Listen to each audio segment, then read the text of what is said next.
Hello guys, how are you all? I hope you all are good. So don't forget like and subscribe my channel and do share it with your friend. Today we will discuss section 13 of Haryana land control act. Section 13 जो बात करता है eviction of tenant यानी किराएदार से मकान खाली कराने के बारे में बात करता है. Tenant shall not be evicted except in accordance with the provision of this section. इसमें कहा गया है, सब क्लोज 1 कहता है कि किसी भी किराएदार को बिना इस सेक्शन के प्रावधानों के, जो इस सेक्शन में जो प्रावधान दिए गए हैं उन्हीं उसी प्रक्रिया के अनुसार हटाया जाएगा, अन्यथा नहीं हटाया जाएगा. ये कहता है सेक्शन 13 का सब क्लोज 1.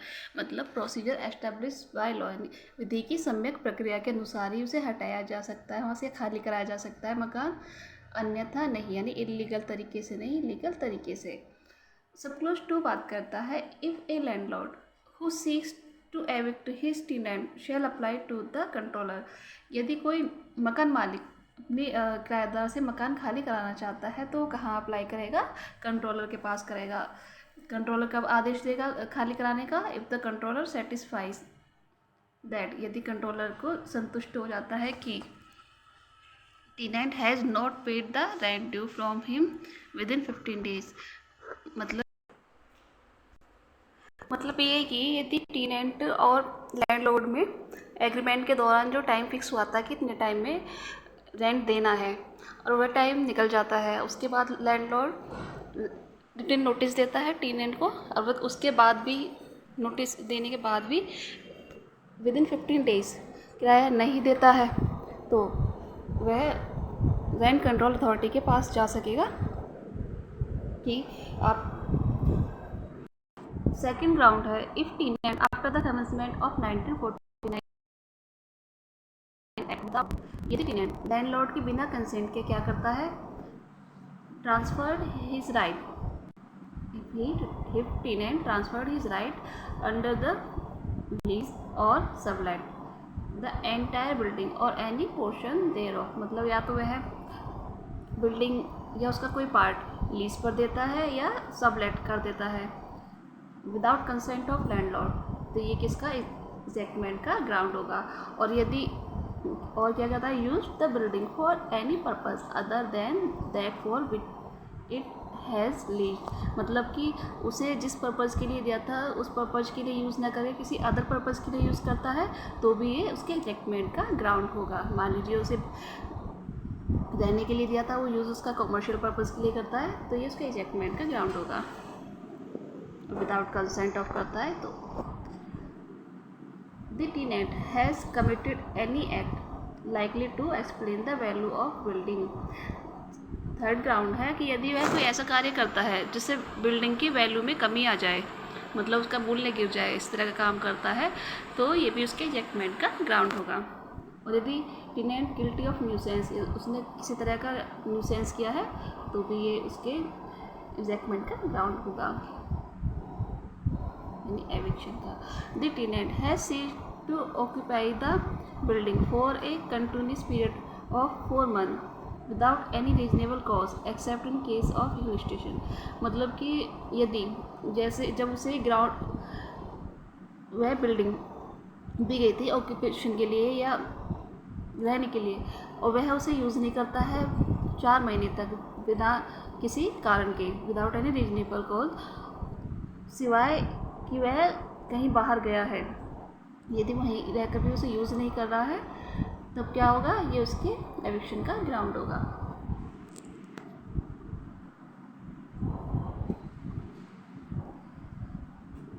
नेक्स्ट है the controller may give the tenant reasonable time for putting the landlord in possession of the building not exceeding 3 months.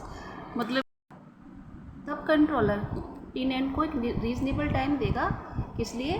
कि आप इतने दिन में फिर से ऑक्यूपाई कर लें बिल्डिंग को, या उसमें जिस प्रयोजन के लिए दी गई थी उस प्रयोजन के लिए यूज़ करना शुरू कर दें, या उसमें रहना शुरू कर दें, या जो भी काम था उसके लिए वह फिर से स्टार्ट कर दें, उसे ऑक्यूपाई कर लें. ठीक है, तो ये कितने मंथ का हो सकता है? Not exceeding 3 months. 3 मंथ से ज़्यादा की नहीं होगा, बाकी 1 मंथ का भी हो सकता है, 2 मंथ का भी हो सकता है कि आप इतने महीने में, इतने दिनों में फिर से बिल्डिंग को ऑक्यूपाई कर लें। Landlord may apply to controller for an order directing the tenant to put the landlord in possession. Landlord क्या करेगा कि वह किसके पास अप्लाई करेगा, कंट्रोलर को एप्लीकेशन देगा कि in case of residential building उसे मतलब फिर से वापस कब्जा दिलाया जाए यदि वह संतुष्ट कर देता है कंट्रोलर को कि हाँ उसे वास्तव में ज़रूरत है अपनी बिल्डिंग की। तो किन सिचुएशंस में, वो सिचुएशन क्या होंगी, यदि ही रिक्वायर्ड फॉर ऑन ऑक्यूपेशन, मतलब उसे अपने ऑक्यूपेशन के लिए ज़रूरत है, मतलब अपना कोई कारोबार स्टार्ट करना चाहता है, तो वह कहेगा कि फिर से मुझे मेरा कब्जा डिलीवर कराया जाए टेनेंट से। सेकेंड है required for use as office by his son as lawyer और आर्किटेक्ट। मान लीजिए उसके बच्चों को ज़रूरत है एज ए ऑफिस यूज़ करने की, या एज ए लॉयर, या फिर एक आर्किटेक्ट, या किसी भी तरह से ऑफिस पर्पज़ के लिए यूज़ करने के लिए उसे ज़रूरत है, तब वह वापस मांग सकता है। Tenant cease to be employment service. मान लीजिए उसने अपनी जो बिल्डिंग थी वह सर्विस मतलब अपने यहाँ जो सेवक था उसको दे रखी थी और उसे रहने के लिए भी वहीं पर दे रखा था, उसकी सर्विस ख़त्म हो गई तो फिर उससे बिल्डिंग भी खाली करा ली जाएगी। Tenant has residential building. यदि टेनेंट के पास अपने खुद का निवासी स्थान या अपनी खुद की बिल्डिंग है तब भी ये उसे खाली कराया जा सकेगा।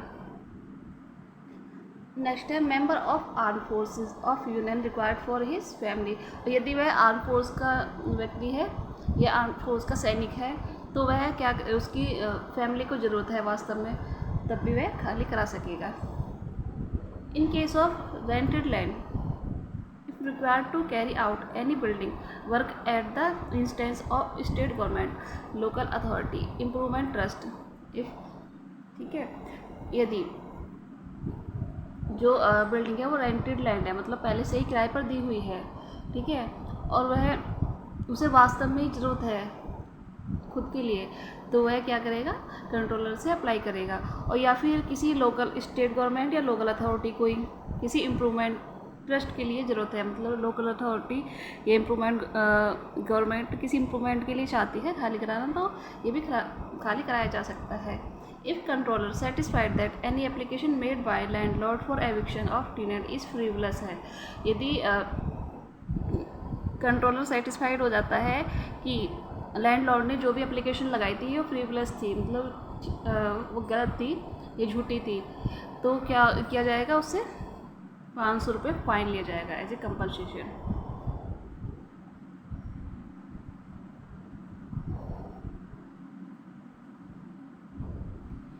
नेक्स्ट है 13A जो बात करता है special provisions for disposal of application in certain cases, मतलब कुछ ऐसे केसेस हैं जिनके लिए स्पेशल प्रोविजन, जिनके लिए एप्लीकेशन है। तो if application made by the landlord, ठीक है, कोई से member of arm forces of India, मतलब जो है आर्म फोर्सेस का या यूनियन ऑफ इंडिया का मेंबर है, तो स्पेशल प्रोसीजर होगा जो बताता है कि 14 बताता है decision have become final output की रीओपन, मतलब कि वे निर्णय जो फाइनल हो चुके हैं, निर्णित किए जा चुके हैं, वे फिर से रीओपन नहीं होंगे। कंट्रोलर समरीली रिजेक्ट भी कर सकता है एप्लीकेशन को, कहाँ पर, under section 2 sub clause 2 and 3 and यहाँ समरीली रिजेक्ट कब करेगा, जब टेनेंट ने उसे फाइनली डिसाइड कर दिया है। तो ये हमने पढ़े आज सेक्शन 13 से 14 तक। आई होप आपको समझ में आए होंगे। Thanks for